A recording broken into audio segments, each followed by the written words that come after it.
कैसे हुआ वो सब? जब एक कातिब वही सहाबी नबी करीम सल्लल्लाहु अलैहि वसल्लम के सामने बैठे वही लिख रहे थे कि अचानक उन्होंने अपने दिमाग में एक ऐसा ख्याली पुलाव पकाया जिसने उनको दायरा इस्लाम से खारिज कर दिया, और फिर आप सल्लल्लाहु अलैहि वसल्लम ने उनको कत्ल करने का ऐसा हुक्म जारी किया जिसने उसकी जिंदगी का पांसा पलट कर रख दिया। ये उस वक्त की बात है जब मदीने में नबी सल्लल्लाहु अलैहि वसल्लम के कातिबीन वही में एक शख्स था जिसका नाम अब्दुल्लाह बिन अबी सरह था।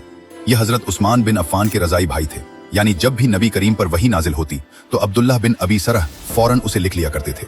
एक मर्तबा नबी करीम सूरतुल मोमिनून की आयत लिखवा रहे थे जब इंसान की तख्लीक का बयान आया और आप सल्लल्लाहु अलैहि वसल्लम ने फरमाया सुम्मा अंशअनाहु खल्कन आखर, यानी फिर हमने उसे एक बिल्कुल नई सूरत में बनाया।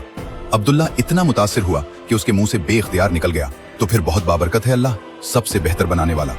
नबी करीम ने यह सुना और फरमाया वही में भी अगले अल्फाज यही हैं, इन्हें भी लिख लो। यानी अब्दुल्ला के मुंह से जो जुमला निकला वो अल्लाह ने पहले से इसी आयत का हिस्सा बनाया हुआ था, लेकिन अब्दुल्ला ने उल्टा सोचा और यहीं से उसकी तबाही शुरू हुई। अब्दुल्ला के जहन में एक वसवसा आया कि मेरे मुंह से निकले हुए अल्फाज को भी आप सल्लल्लाहु अलैहि वसल्लम ने वही कह दिया, तो क्या आप सल्लल्लाहु अलैहि वसल्लम नाउज़ बिल्लाह ये कुरान खुद बना रहे हैं? बस यही एक ख्याल उसके ईमान को ले डूबा। वो मदीना छोड़कर वापस मक्का चला गया, मुर्तद हो गया। यानी जब उसके दिल में शक आया तो उसने इस्लाम छोड़ दिया और मुशरिकीन मक्का से जा मिला। फिर एक वक्त आया जब नबी करीम 10,000 सहाबा के साथ मक्का में दाखिल हुए और आम माफी का ऐलान फरमाया, लेकिन साथ ये भी फरमाया कि 2 औरतें और 4 मर्द ऐसे हैं जिन्हें माफी नहीं मिलेगी, और फरमाया उन्हें जहां पाओ कत्ल करो, चाहे काबा के पर्दों से लटके हों। इन 4 नामों में अब्दुल्लाह बिन अबी सरह का नाम भी था। अब्दुल्लाह को जब पता चला तो वो डर गए और अपने रजाई भाई हजरत उस्मान गनी के घर में पनाह ली। हजरत उस्मान उन्हें अपने साथ लेकर नबी सल्लल्लाहु अलैहि वसल्लम की खिदमत में हाजिर हुए और अर्ज किया, या रसूल अल्लाह, अब्दुल्ला से भी बैत ले लीजिए, ये तौबा करना चाहता है। नबी करीम ने सर उठाकर अब्दुल्ला को देखा और खामोश रहे। हजरत उस्मान रजी अल्लाह अन्हु ने दोबारा अर्ज किया, फिर खामोशी। तीसरी बार अर्ज किया, फिर भी खामोशी। वो लम्हा बहुत भारी था। सहाबा बैठे देख रहे थे, समझ नहीं पा रहे थे कि नबी करीम क्या चाहते हैं।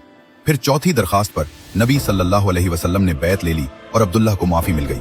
जब अब्दुल्ला चले गए तो नबी करीम ने सहाबा कराम की तरफ रुख किया और फरमाया, क्या तुम में कोई अक्लमंद न था? जब मैं बार बार हाथ रोकता रहा तो कोई उठता और उसे कत्ल कर देता। सहाबा हैरान हो गए। अर्ज किया, या रसूल अल्लाह, आपने हमें आंख से इशारा क्यों न फरमाया? नबी करीम ने फरमाया, नबी के लिए छुपे इशारे मुनासिब नहीं। फिर वही शख्स जो वही लिखते लिखते मुर्तद हुआ था, तौबा के बाद इतना बदला कि हजरत उस्मान के दौर में मिस्र का गवर्नर बना, शुमाली अफ्रीका फतह किया और इस्लाम की पहली बड़ी बहरी फतह उसी के हाथों हुई।